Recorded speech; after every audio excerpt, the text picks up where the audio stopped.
नमस्कार दोस्तों, निटंका में आप सभी का स्वागत है। गुजरात चुनाव के लिए तारीख घोषित होते ही यहाँ सभी पार्टियां पूरी तरह सक्रिय हो गई हैं। गुजरात विधानसभा चुनाव पर सभी की नजरें जमी हुई हैं। कब क्या होगा, कौन नेता क्या बोला और किस पार्टी का नेता टिकट नहीं मिलने पर किस पार्टी में गया, तमाम बातें मीडिया की सुर्खियां बटोर रही हैं। शुक्रवार को आम आदमी पार्टी द्वारा सीएम फेस घोषित करते ही पार्टी में कला और तोड़फोड़ शुरू हो गई। आप पार्टी ने सीएम के तौर पर सुधांशु गढ़वी को घोषित किया है। इसके बाद भी आपके तीसरे नंबर के नेता इंद्रनील राजगुरु ने पार्टी छोड़ दी और घर वापसी की, यानी राजगुरु कांग्रेस में दोबारा शामिल हो गए। ऐसे में यह देखना होगा कि आम आदमी पार्टी को क्या नुकसान होता है और कांग्रेस को क्या फायदा होता है। कहा जा रहा है कि राजगुरु के आप छोड़ने से ज्यादा फर्क नहीं पड़ेगा, क्योंकि आम आदमी पार्टी सत्ता से बहुत दूर दिखाई दे रही है। आप पार्टी दिल्ली और पंजाब के बाद अब गुजरात में पैर पसारने की कोशिश में है। केजरीवाल लगातार यहां दौरा कर रहे हैं। वहीं कांग्रेस की बात करें तो उसे भी ज्यादा लाभ मिलने वाला नहीं है। कहने का मतलब है कि गुजरात चुनाव में बीजेपी ही सत्ता तक पहुंचेगी, जबकि कांग्रेस दूसरे नंबर पर रहेगी और तीसरे नंबर पर आम आदमी पार्टी रहेगी। यह हम नहीं कह रहे हैं, बल्कि शुक्रवार को ही आए 2 सर्वे में यह दावा किया गया है कि बीजेपी इस बार भी गुजरात की किंग बनेगी। सी वोटर के सर्वे में कहा गया है कि सत्ता विरोधी लहर का बीजेपी पर कोई असर नहीं है। बीजेपी यहां अब तक की सबसे बड़ी जीत हासिल कर सकती है। सर्वे में कहा गया है कि बीजेपी यहां 2002 का अपना रिकॉर्ड तोड़ सकती है और 131 से 139 सीटों पर कब्जा जमा सकती है। वहीं कांग्रेस को 31 से ज्यादा सीट मिलने की उम्मीद जताई गई है।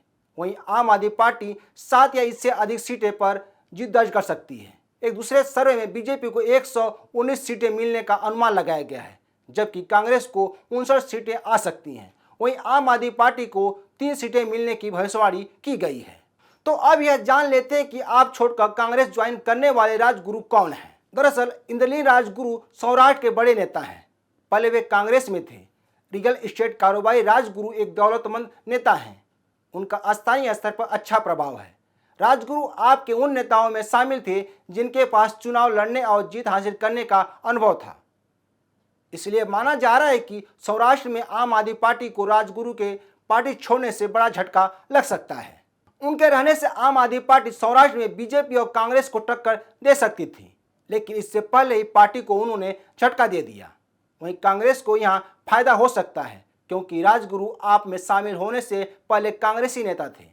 राजगुरु ने 2012 के विधानसभा चुनाव में राजकोट ईस्ट से जीत हासिल की थी। तब यह कांग्रेस के ही टिकट पर चुनाव लड़ा था। इसके बाद 2017 में उन्होंने विजय रूपाणी के खिलाफ राजकोट वेस्ट से चुनाव लड़ा था। हालांकि वे इस बार हार गए थे। इसके बाद राजगुरु ने कांग्रेस छोड़कर आम आदमी पार्टी ज्वाइन की थी, जहां में गुजरात इकाई के महासचिव थे। उन्होंने 2018 में कांग्रेस छोड़ी थी, लेकिन 2019 में एक बार फिर वह कांग्रेस में आ गए थे। लोकसभा चुनाव में पार्टी के उम्मीदवारों के लिए प्रचार भी किया था। भले राजगुरु के आप छोड़ने पर गुजरात प्रदेश अध्यक्ष गोपाल इटालिया ने उनकी आलोचना की हो, लेकिन वे भी गढ़वी को सीएम उम्मीदवार घोषित किए जाने से खुश नहीं है। कहा जा रहा है कि इटालिया खुद को गुजरात में आपके फायर नेता के रूप में स्थापित करने की कोशिश में थे, इसलिए उन्होंने पीएम मोदी के खिलाफ विवादित टिप्पणी की थी, लेकिन उनकी यह आक्रामकता उन्हें ही ले डूबी। बताया जा रहा है कि जब गढ़वी को सीएम फेस घोषित किया गया तो इटालिया के चेहरे पर मायूसी छा गई। हालांकि उन्होंने गढ़वी के सीएम फेस बनाए जाने का स्वागत किया, लेकिन इससे वे खुश नहीं हैं। राजगुरु के आप छोड़ने पर इटालिया ने कहा कि राजगुरु चाहते थे कि उन्हें सीएम फेस घोषित किया जाए। इसके लिए वे पार्टी पर दबाव बना रहे थे, लेकिन ऐसा नहीं किया गया। हालांकि एक और जहां आप पार्टी गुजरात में पैर पसारने की कोशिश कर रही है, इसके पहले भी उसे बड़ा झटका लगा। गुजरात का सौराष्ट्र वह इलाका है जहां कांग्रेस और भाजपा के बीच कांटे की टक्कर होती है। ऐसी स्थिति में आम आदमी पार्टी यहां भाजपा को कई टक्कर देने की कोशिश कर सकती थी, लेकिन ऐसा नहीं हो सका। अब कांग्रेस यहां क्या रणनीति बनाती है, यह देखना बड़ा दिलचस्प होगा। बता दें कि एक दौर था जब गुजरात की सियासत में कांग्रेस का दबदबा था, लेकिन 1995 के बाद से कांग्रेस का यह दबदबा कमजोर पड़ता गया, जो अब तक जारी है। भाजपा 6 विधानसभा चुनाव में जीत दर्ज कर चुकी है। हालांकि इस बार भी वह राज्य की सत्ता में वापसी करने के लिए जोर लगा रही है। कांग्रेस की ताकत उनके पारंपरिक मतदाता हैं। कांग्रेस को उम्मीद है कि ठाकुर और कोली जैसे ओबीसी समुदाय और मुसलमान के साथ अन्य समुदाय उनका समर्थन करेगा, लेकिन क्यों, यह बड़ा सवाल है। वर्तमान में मतदाताओं के विचारों में बड़ा बदलाव देखा जा रहा है। लोग धर्म जाति के अलावा देश को सर्वोपरि रख रहे हैं। ऐसे में कांग्रेस का अपने पारंपरिक मतदाताओं से उम्मीद करना बेईमानी है। पिछले चुनाव में कांग्रेस पाटीदार आंदोलन को भुलाने की कोशिश की थी, लेकिन सत्ता तक नहीं पहुंच पाई थी। उसी का परिणाम है कि पटेल समुदाय बीजेपी से छिटक गया था।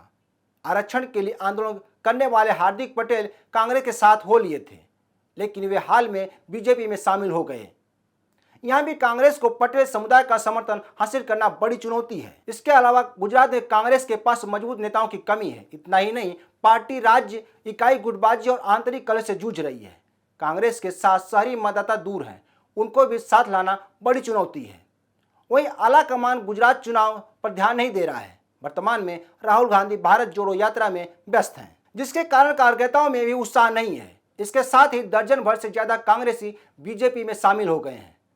2017 से 2022 तक 16 कांग्रेसी नेता कमल के साथ हो लिए हैं। वर्तमान में कांग्रेस को बीजेपी से ज्यादा आम आदमी पार्टी और असदुद्दीन ओवैसी की पार्टी से खतरा है। दोनों पार्टियां कांग्रेस के ही वोट में सेंध लगा रही हैं। ये वो फैक्टर हैं जो कांग्रेस को कमजोर बनाए हुए हैं। वहीं आम आदमी पार्टी की बात करें तो वह अभी शुरुआती दौर में है। वह गुजरात में खड़ा होने की अभी कोशिश कर रही है। तो दोस्तों, आज के लिए बस इतना ही। यह वीडियो अच्छी लगे तो शेयर, लाइक और कमेंट जरूर करें। ताज़ा खबरों के लिए न्यूज़ डंका ऐप को डाउनलोड करें। हमारे यूट्यूब चैनल को सब्सक्राइब करें। धन्यवाद।